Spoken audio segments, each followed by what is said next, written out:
2시간 전에 마감한 트레이더가 생생하게 전하는 글로벌 마켓 리뷰 델타1입니다. 미국 시장은 또 올랐습니다. 그러나 한국 시장의 상승은 2% 부족한 상황이었는데요. 무엇이 부족한 요소인지, 그리고 그것이 해소될 조건은 무엇인지 등을 살펴보겠습니다. 먼저 아시아 세션 갑니다. 코스피 시장은 갭 상승한 뒤 외국인이 선물 매수가 빠르게 들어오면서 추가 상승하려 했습니다. 야간 선물에서의 상승폭도 있었던지라 3포인트 넘는 갭 상승이 과한 게 아니냐 생각될 수 있지만 그것은 옛날의 기준이고 이제는 4.3포인트가 1%죠. 종종 이야기하지만 이 옵션 행사 가격을 롤링 업과 다운할 때 이제는 2.5포인트 단위로 생각하면 안 됩니다. 아무튼 갭 상승 이후 외국인들이 선물 매수가 꾸준히 들어와서 첫 30분 동안은 외국인이 4천억이 선물을 매수했어요. 30분 만에. 그런데 이때 현물 매수는 거의 들어오질 않았습니다. 지난 금요일이 외국인 현선물 대량 매도가 들어온 것을 생각하면 시장이 진짜 상승하려 할 때는 현물 매수가 같이 들어와줘야 되는데 현물 매수는 끝까지 들어오질 않았습니다. 최근 시장 흐름을 좀 더 생각해보면 지난주 목요일, 그러니까 7월 8일 만기일에 외국인은 대량의 선물 매도를 하게 됩니다. 이 옵션 만기일이라서 외가격 풋옵션 매수로 대응할 수도 있었던 것을 굳이 선물로 대량으로 매도한 것은 그만큼 한국 시장에 부정적인 시각이 있었고 또 그것이 만기에 하루에 해결될 문제가 아니라고 봤기 때문이겠죠. 그런데 기관들이 그날 지수를 억지로 방어해서 옵션 만기를 마친 뒤 그 다음날 지수를 패대기 쳐버립니다. 그리고 금요일날 외국인들은 현물 매도를 대량으로 했죠. 그리고 선물은 얼마 매수하지 않았어요. 그래서 오늘 외국인이 선물 매수는 반쪽짜리라고 할 수 있겠습니다. 특히 홍콩 세션이 열리는 10시 30분 이후에는 외국인들이 현물 매수에도 가담하지 않을까 하는 기대가 있었는데 현물 매수는 끝까지 들어오질 않았죠. 물론 선물은 종가까지 1조 원가량 매수가 들어왔지만 이는 지난 8일과 9일이 그 선물 매도 누적분을 한 70%가량 청산한 것이지 신규로 매수한 것이라고 볼 수는 없습니다. 오늘 외국인이 선물 매수를 좀 더 분석해보면 주된 카운터파티는 개인이었어요. 개인이 선물에서 또 방향성을 세게 지른 날인데 5천억 넘게 매도했죠. 개인은 지난 목요일까지 선물을 계속 매수하면서 상방을 기다렸는데 금요일에 선물 매수분 싹 손절하고 오늘까지 또 매도를 하면서 이원물 지수를 아래쪽으로 세팅하기 시작했습니다.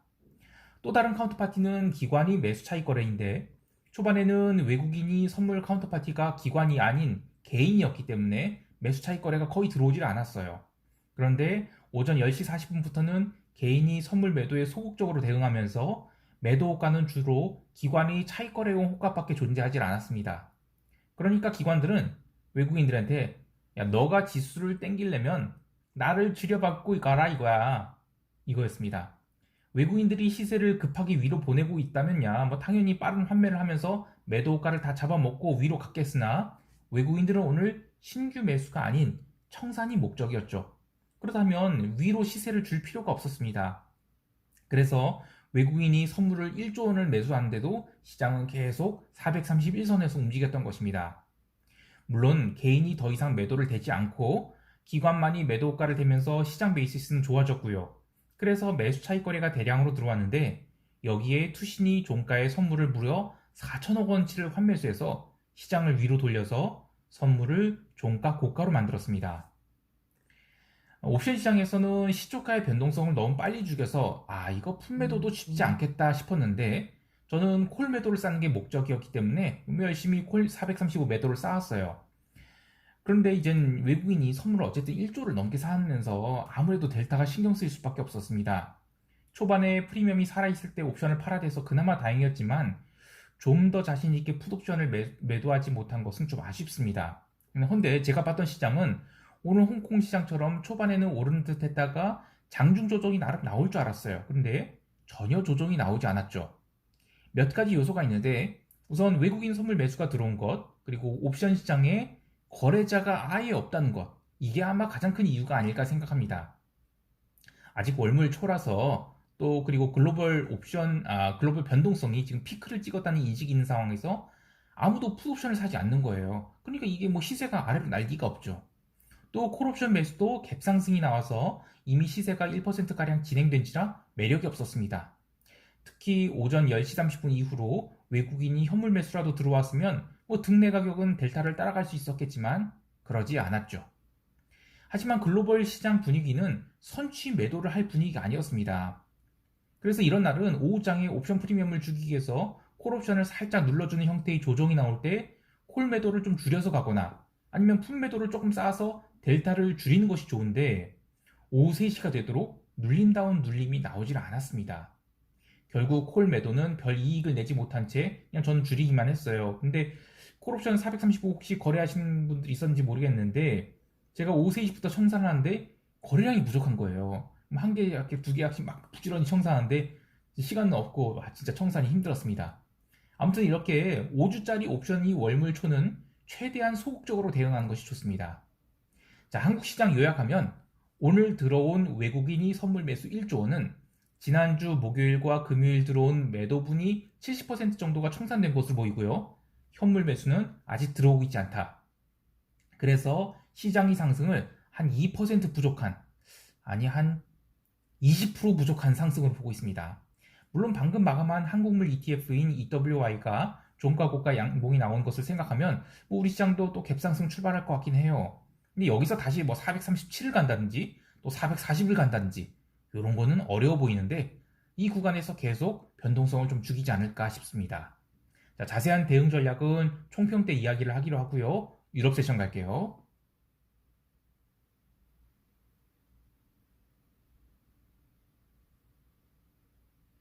유럽 증시는 전형적인 커버링 장세가 나왔습니다. 지금 시장이 색깔을 명확하게 보여주는데 미국이 신고가를 갱신한 것은 어떻게든 유럽 증시는 따라가주고 있어요. 하지만 아시아 증시는 그러지 못하고 있죠. 특히 아시아 세션에서 미국 지수 선물은 S&P 중심으로 마이너스 0.2%를 밀면서 이게 뭐지 하는 생각을 하게 했는데 유럽 세션에서도 나스닥 선물은 계속 강세를 보였지만 S&P 선물은 그러지 못했습니다. 몇 가지 요인들이 있었겠지만 우선 지난주 금요일에 S&P 선물이 종가 고가로 끝난 것에 비해서 나스닥 선물은 상대적 약세를 보였기 때문에 그것에 대한 반발 매수가 있었고요. 또 유럽 세션 초반에는 이 채권에 조금 매수세가 좀 들어올까 하면서 나스닥은 강세를 하지만 S&P는 반등을 제대로 하지 못했습니다. 그리고 지역별로도 엇갈린 흐름이었죠. 영국 증시는 유로 2020에 대한 여러 가지 잡음들이 쏟아지면서 코로나 재확산이 이런 얘기들 좀 나오고요. 그래서 시초가 이후로 빠르게 조정을 보였는데 지난주 금요일에 이 변동성을 죽였다지만 영국 증시는 고가를 돌파하지 못했기 때문에 또다시 나온 조정이 좀 의미가 있었어요. 근데 독일 등 전반적으로 유럽 증시가 이 초반의 조정 이후에는 빠르게 강세 전환하면서 변동성을 죽였거든요. 그래서 결국에 영국도 저녁 8시 이후에는 반등을 시작해서 하락분을 모두 만회를 했습니다. 독일은 아예 종가 고가의 양봉으로 마감을 해서 사실상 역사적 고점에 근접하는 상승을 보였는데 그래봤자 지난 2달간이 중심선에서 크게 벗어나지는 않는 모습이었습니다. 커머디티 좀 보면 우선 골드가 지난주 한 주 동안 스트레이트 상승한 것에 대해서 좀 피로를 호소하면서 아시아 세션 초반부터 1800달러 초반까지 내려와서 깨느니 마느니 했어요. 근데 유럽 세션에서 일시적으로 깨기도 했지만 미국 세션 오픈 때까지는 어떻게든 이 1800달러 위에서 버텼는데 이 골드는 참 트레이딩 어려운 상품이에요. 추세라고 해서 쫓아갔다가 뒷바퀴 맞고 또 지지선 깼다고 쫓아갔다가 다 튀어오르고 그렇다고 물타기 매수했다가 완전 날아가는 날도 있고요. 그래서 시장이 본질이 무엇인지를 확인하는 것이 좋습니다. 물론 수급이 제일 순위예요. 근데 수급에 대한 정보는 정확히는 알 수 없죠. 또 종목별 변동성이 어떠한지 그리고 커머디티 시장 전체의 흐름은 어떠한지 달러의 강약은 어떠한지 시장의 리스크 선호도는 어떠한지 이런 것들을 확인하면서 내가 이 포지션을 잡았을 때 몇 방 며칠을 물려도 괜찮거나 아니면 해지를 하면서 버틸 수 있는지를 봐야 돼요.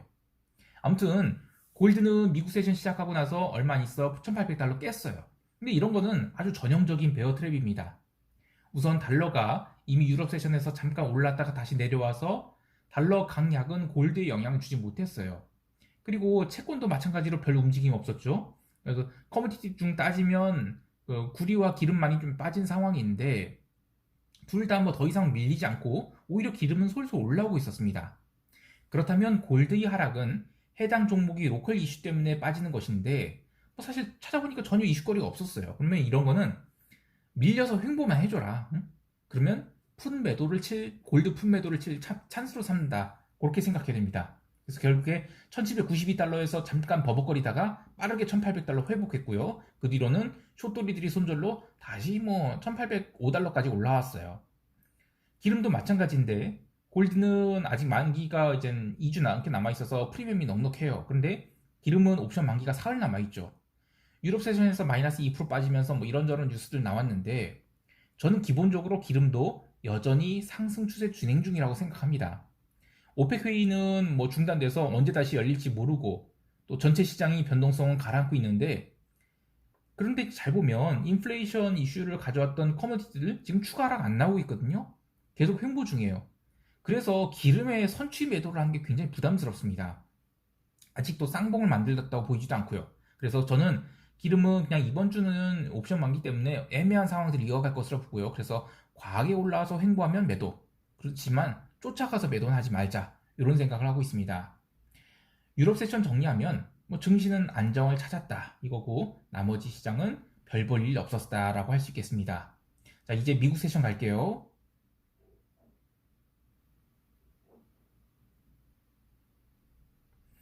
미국 지수 선물은 초반에는 엇갈린 흐름을 보였습니다. 우선 미국 본장 시작 전에 나스닥 선물만이 강했고요. S&P 선물은 상대적으로 약했는데 유럽 세션 시작 직후에 점점 S&P 선물이 올라오기 시작하더니 장 시작하고 나서는 금융주의 강세로 S&P 선물은 플러스 전환하고 그리고 또 꾸역꾸역 변동성을 줄여가면서 상승했습니다. 하지만 나스닥은 시초가 부근에서 역사적 고가를 갱신하자 바로 매도가 쏟아져 나와서 장중에 눌림이 좀 심했죠. 정확히 말해서 눌림이 심했다기보다는 그냥 거래량이 부족한 상황에서 단기 매도가 있었다 이렇게 볼 수 있습니다. 그렇게 뭐 새벽 3시까지는 계속 못 올라가면서 올라가면 얻어맞고 했어요. 그래서 그때 이젠 진짜 빠지나 했더니 숏돌이들이 항복을 하죠. 그래서 나스닥도 종가 고가로 달려버립니다. S&P 지수 변동성은 16포인트로 마감을 했는데 변동성 선물은 아직 17.3포인트입니다. 아직 만기가 일주일 넘게 변동성이 남아있기 때문에 이번 달 말에나 되어야 변동성이 오르든 말든 할 것 같아요.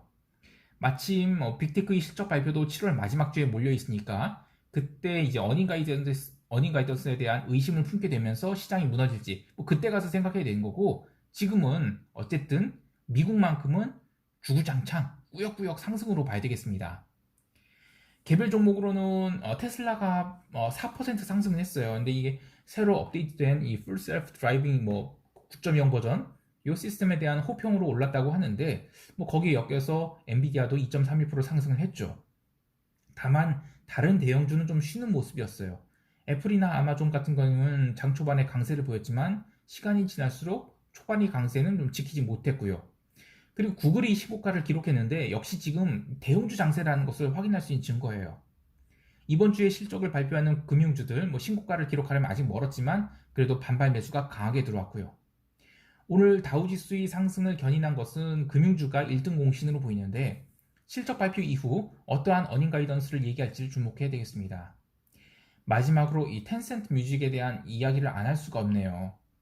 중국이 텐센트 뮤직에 대해서 저작권 독점을 풀 것을 요구할 것이라는 루머가 돌면서 장 초반에 5% 넘게 하락을 했는데요. 진짜 중국 주식 이건 좀 오바이긴 하지만 중국 원양 자원도 생각나고 이 짜장면 주식은 참 고민을 많이 하게 합니다. 이번에 중국 그 딱지 붙은 주식들 함께 밀릴 때 그 VIPS는 생각보다 좀 덜 밀렸어요. 근데 이건 그동안 오른 게 없어서 덜 밀린 거지. 그래서 중국 딱지에 대해서 좀 다시 고민을 하게 됩니다. 물론 아직은 손절하거나 하진 않을 거예요. 그런데 참 이런 그러니까 이런 소식 들을 때 참 고민을 하게 됩니다. 자, 여기까지 하고 시장 총평하면서 대응 전략 이야기할게요.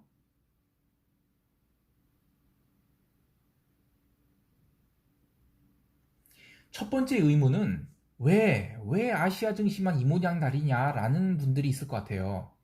최근 들어서 EM, 이머징 마켓에서 이 돈이 뭉태기로 빠져나가고 있어요. 그에 따라서 아시아 증시에 비중 축소가 들어가고 있기 때문에 이건 어쩔 수 없이 좀 맞고 있다고 봐요. 그리고 이것은 좀 길게 갈 것 같습니다. 어제 베트남 증시가 마이너스 5% 넘게 하락을 했죠. 근데 잘 보면 이 베트남 증시는 7월 첫 거래일부터 밀리기 시작을 했어요. 이 베트남 증시의 특징은 기관과 외국인 주도의 장세입니다. 마켓캡도 작고 결제도 한국처럼 T+2 결제가 아니에요. 당일 샀다 팔았다 하는 것도 못하는 걸로 알고 있습니다. 그래서 한번 돈이 나가기 시작하면 줄창 나가기 시작하는데 뭐 침손봉대하듯이 베트남 증시를 보면서 아시아 전체를 또는 이머징을 평가할 수는 없지만 3분기 스타트가 저 모양으로 돌아가는 것은 그만큼 이머징에 대한 언더웨이트이 나오고 있다는 증거가 되겠죠. 자, 그러면 왜 이머징에 대해서 언더웨이트를 하고 있을까요? 그것은 채권이 설명한다고 봅니다. 경기 둔화에 대한 우려죠. 그러면 어쩔 수 없이 DM에 집중하게 되고요. 그래서 미국만이 계속 가는 것 같아요. 아, 시황 얘기하는데 또 제가 뭐 이코노미스트도 아니고 또 길어지면 안 되죠. 여기까지 하고 한국 시장 대응 전략 이야기할게요. 일단 우리 시장은 외국인 현물 매수가 들어와야 돼요. 근데 추세적으로 들어올 것 같지 않습니다. 따라서 기존 콜매도 435는 유지합니다. 그리고 435선 이상으로 올라갈 경우에 콜 440으로 롤링업을 할 계획이고요. 다시 440 이상으로 올라가는 건 저는 굉장히 어렵다고 봐요. 근데 어쨌든 미국이 달리는 마당에 우리 시장이 갭상승은 안 할 수 없죠. 그래서 갭상승 이후 한 5분 정도 지켜보면서 현선물 매수가 들어온지를 보고 결정할 거예요. 그리고 현선물 매수가 제가 생각하는 것보다 약하게 들어온다 그러면 콜 매도를 조금씩 또 쌓을 겁니다. 그리고 저는 이미 6월에 한국 주식을 상당량 현금화해서 전 여기서 지금 또 주식을 사고 싶은 생각은 전혀 없어요. 따라서 뭐 저는 7월은 이렇게 콜 매도를 쌓고 풀고 하는 식으로만 대응할 계획입니다. 해외 시장은 오늘 CPI 발표가 있어요. 이곳저곳에서 뭐 채권 슈팅에 대한 기대감을 얘기하는데 만약에 슈팅이 나온다면 저는 증시도 망가질 수 있다고 봐요. 그리고 채권 슈팅이 나오면 저는 10년물 콜옵션을 매도하고 싶은데 미국 국채 10년물 콜 매도를 하고 싶은데 이번 물은 만기가 얼마 안 남았거든요. 그 국채 옵션이.